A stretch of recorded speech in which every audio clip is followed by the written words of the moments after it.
हिवाळ्यात नखं वारंवार तुटण्याच्या समस्येने अनेकांना त्रास होतो। तसेच नखांच्या आसपासची त्वचा देखील खूप कोरडी होते। असे घडण्याची अनेक कारणे असू शकतात। जास्त गरम पाण्याचा वापर करणे, त्वचा कोरडी पडणे, नेलपेंट अधिक वापरणे आणि थंड हवेत योग्य काळजी न घेणे या कारणांमुळे नखं तुटू शकतात। तर काही वेळेस नखांच्या मध्यात एखादा क्रॅक अथवा तडाही पडतो। कोरडी त्वचा काढून टाकल्यावर खूप वेदना होतात। अशा परिस्थितीत नखांची योग्य काळजी घेणं खूप महत्त्वाचं आहे।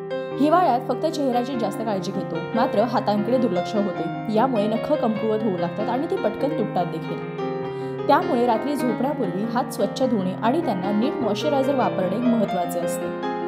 थंड हवेत हातांची काळजी नीट घेतली पाहिजे। हात व नखांचे संरक्षण करण्यासाठी हँड ग्लोव्ज किंवा हात मोजांचा वापर करावा। त्यामुळे नखांचे कमी नुकसान होईल। नखं निरोगी ठेवायची असतील तर त्यांना योग्य पोषण मिळणेही आवश्यक आहे।